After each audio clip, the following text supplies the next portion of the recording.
Hey guys, it's me, JShell71.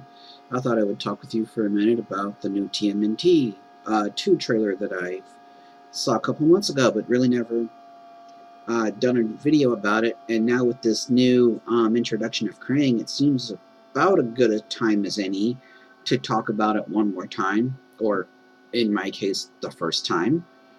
Um, uh, Seems like we're getting quite a bit of stuff in this movie that a lot of fans have been asking for, but it also kind of makes me worry, what are they going to do for a third movie? Because isn't this slated for a trilogy of movies? Or, I don't know, maybe it's not. Maybe they're getting everything out. Or maybe after this, they'll wind up in the Battle Nexus, as if that goes that way, because that's how the comics went. Not that Hollywood has ever been happy with following the original storyline of anything that I know outside of this perspective of mainstream AAA Hollywood movies. Comic books, toys, they take it in their own direction and generally get chastised for it, but don't care because it's a paycheck to them. So the first part 2 trailer was basically Casey Jones, which was cool. He's there. He's like the guy that plays on the Arrow, I think, or plays as the Arrow, and that's kind of cool. Though I don't know him very well. I've seen just a couple of episodes of the Arrow, but he seems to be a good actor. So that's, to me, I don't know anything about him, so I don't know how that's going to go. It seems like they have him and Megan Fox have some good chemistry though, so that's a good thing. And now they've got like Bebop and Rocksteady introduced, as well as Baxter Stockman, which looks like a bad version of the Nutty Professor practically. And this is gonna be so fun. It's like whatever. And but like, how would he be able to do biology or work with mutagen? He was more with cybernetics and robotics. I guess they're just throwing him in because scientists know everything. Not necessarily. They all have their own fields of study. I mean, you can't take a robotics guy and put him in charge of a mutagen or anything to do with biology and expect really good results. Though I have to admit, Bebop and Rocksteady look pretty cool. So they done good on that. They've got like the Shell Razor or the Party Wagon, whatever you want to call it, that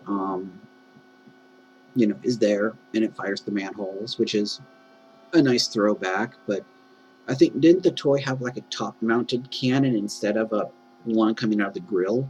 But again, take what you can get.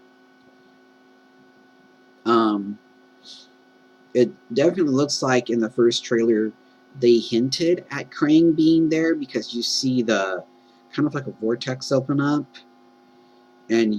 but I would assume that the Technodrome would be underground and not like above ground.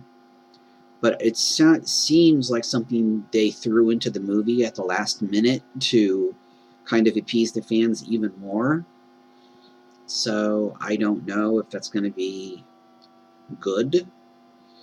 And of course, there's some kind of environmental event as soon as the Technodrome hits ground, which totally makes sense because opened up a vortex and messed up our weather and atmospheres and such. Excuse me, it looks like Splinter gets washed away into the sewer or something. And maybe that'll lead to the turtles getting into the Technodrome, and then the end sequence might be something like they're transported to the Battle Nexus or whatever, Dimension X. I don't know if those two things are related. I'll have to look a little bit further into the comic books to see and know. But this looks like a pretty good trailer. We've got Megan Fox back as, April O'Neil, which is, good thing, bad thing, whatever. So there's that. And then, there's like some banter between Casey and April. I wonder what they're going to do when they have to retreat, because the movies have followed this formula, and the comic books for that matter. And when I say movies, I mean the 1980s movies. Excuse me, sorry, I was adjusting. That, and the media in general, the media being the Turtles media, I was like, they fight the Shredder. They, in the second movie, they get attacked again. They have to run. April's business gets burned down along with her home, and the Turtles came to her defeated because Splinter was gone. So now they have to run to the farm, and then from the farm they return, and then they fight the Shredder again. In the first movie, actually, now that I think about it, for some reason I thought the second movie had the farm in it. Yeah, the second movie was the start of a downhill slide, unfortunately, for the 80s Teenage Mutant Ninja Turtle live action movies. I know that's kind of a mouthful, isn't it? But so the comic book followed that trend or that storyline, and then the live action movie followed that storyline. But I'm not here to talk about Turtles continuity necessarily. I'm just here to talk about, hey, we got a new Turtles movie and it looks kind of good. Live action Turtles movie, mind you.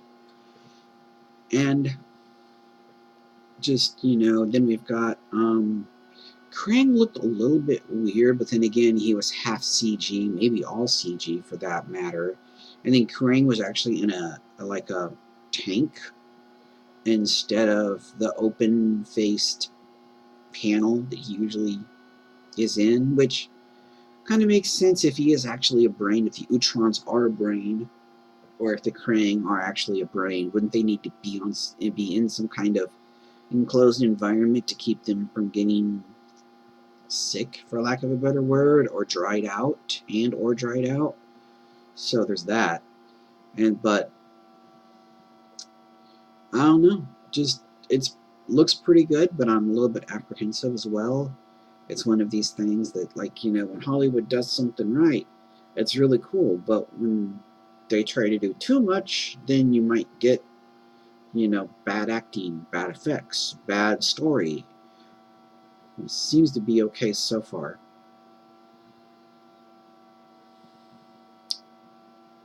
Kind of a little bit worried. So what do you guys think about the Turtles, the Michael Bay version of the Turtles, or the Turtles in general? Did you watch it in the 80s? I watched it in the 80s. I didn't care for it very much because I knew about the comic books that came before it. But, it is what it is. The Turtles were a, phenomenon in the late 80s.